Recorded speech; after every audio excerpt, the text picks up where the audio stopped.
Welcome back to the Whispers from the Walls. I want you to imagine a world just about 150 years ago where children actually had fewer legal rights than animals. Seriously, fewer rights than a stray dog or a workhorse. That's the reality of New York City in 1874.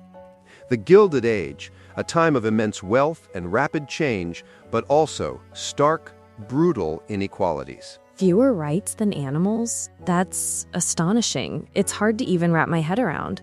We talk about children's rights so naturally now, it's just assumed. Right. But back then, the concept simply didn't exist in law. Children were essentially seen as property of their parents or guardians, and this legal vacuum led to unimaginable suffering for many. But one case, in particular, shook society to its core. So, we're talking about a time when what happened behind closed doors, even to a child, was considered strictly a private family matter, no matter how awful. That's a terrifying thought. Exactly. And this brings us to Mary Ellen Wilson. Born in March 1864, her father died when she was just a baby. Her mother, Frances, was in a desperate situation, without resources. She made a heartbreaking decision, placing Mary Ellen with a couple who seemed respectable, a Frances and Mary Connolly. Oh no. I have a bad feeling about where this is going. Sounds like a setup for tragedy. It was. For the next 10 years, Mary Ellen's life was a living hell. She was subjected to daily brutality, beaten regularly with leather straps and whips. She was forced to sleep in a closet, starved, just enough food to keep her alive, but too weak to resist. Unbelievable. And no one could do anything? No neighbors, no authorities, nothing. That's the chilling part, Bob. She was kept completely isolated, never allowed to play with other children, never went to school. In her own words, she was treated like a slave. And because she was a child, and children belonged to their guardians with almost no legal limitations, the law had no mechanism to intervene. My heart just breaks hearing that. 10 years of that kind of abuse, just utterly alone and invisible, it's horrific. But that invisibility, that lack of legal recourse, was about to be challenged. Because one woman, Etta Angell Wheeler, a Methodist missionary, refused to accept it. Thank goodness. There's always someone who steps up, isn't there? Absolutely. Etta Wheeler made her rounds visiting tenements in Hell's Kitchen, New York. In 1874, she started hearing whispers from neighbors about a child, kept like a prisoner, never seen playing outside, screams, marks on her face glimpsed through a window.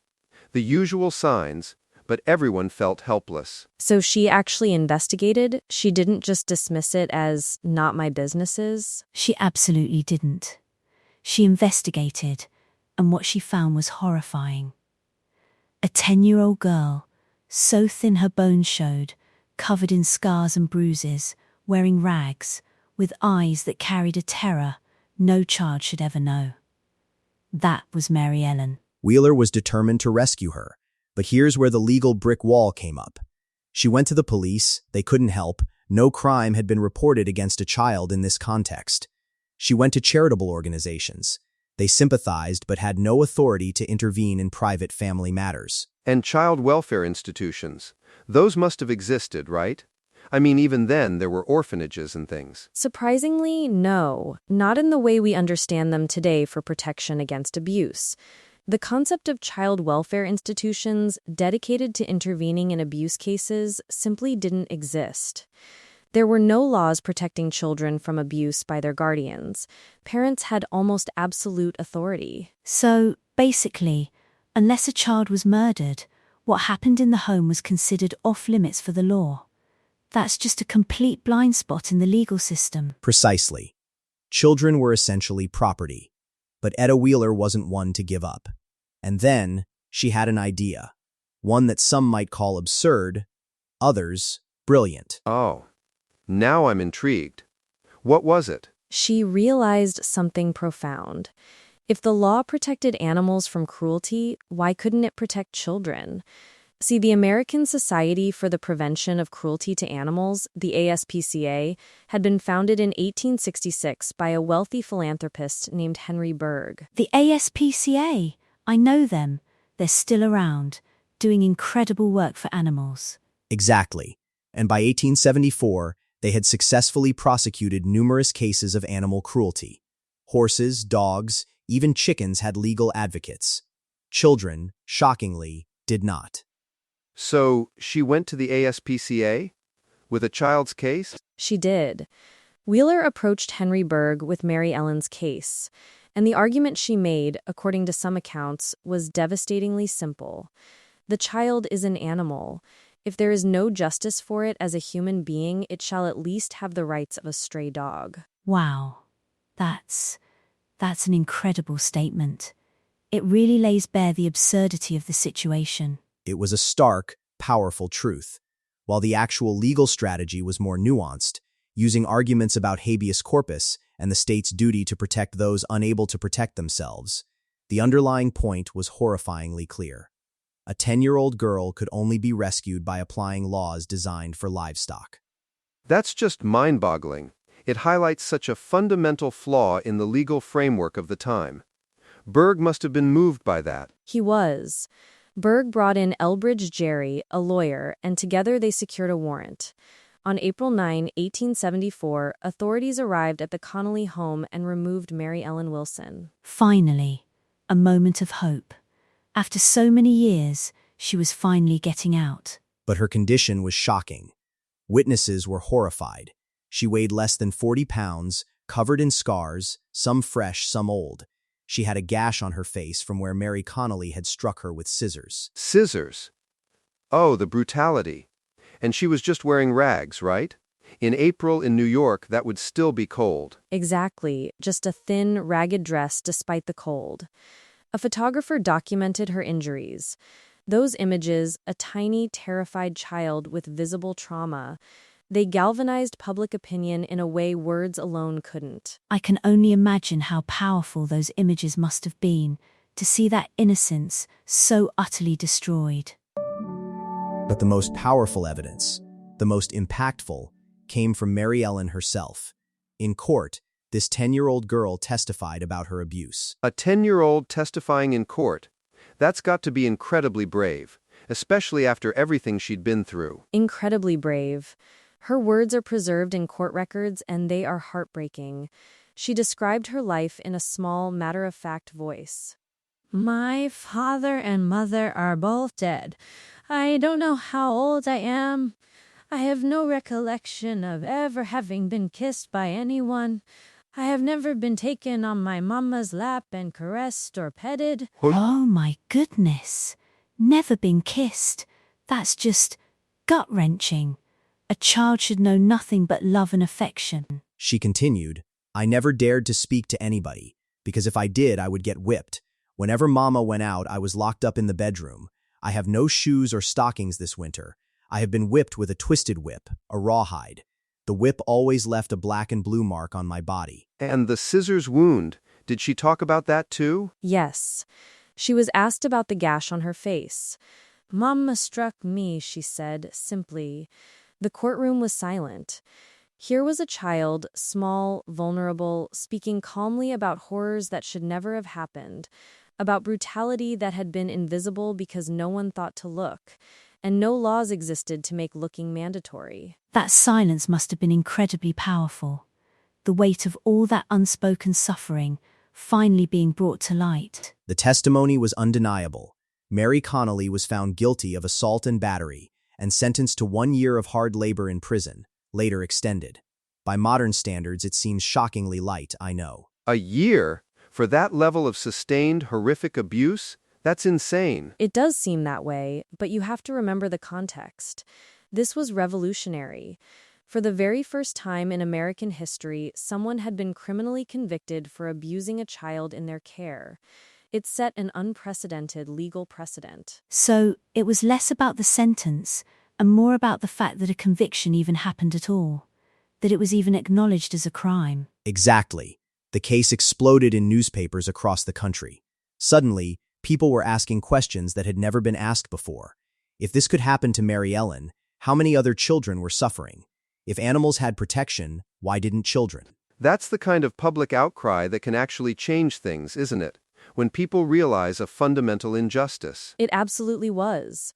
And the change came swiftly. On December 15, 1874, just months after Mary Ellen's rescue and the trial, the New York Society for the Prevention of Cruelty to Children, the NYSPCC, was founded. The world's first organization specifically for child protection.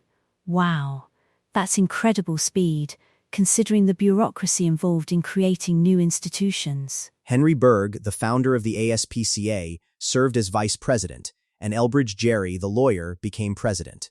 Their mission was clear: to ensure no child would ever again be legally invisible. So, Mary Ellen's case directly led to the founding of child protection as an actual formalized system. That's a direct line of impact. A very direct line. Within a decade, similar societies were founded in cities across America and Europe. Laws were passed giving authorities the power to intervene in cases of child abuse. The idea that children deserved protection, not just as property, but as human beings with rights, finally began to take root. It's amazing how one individual's suffering, brought to light, can truly change the trajectory of an entire society's moral and legal framework. And it all started because of Mary Ellen Wilson. Her case was the spark. But what happened to her after the trial, after all that trauma? Yeah, I was wondering about that.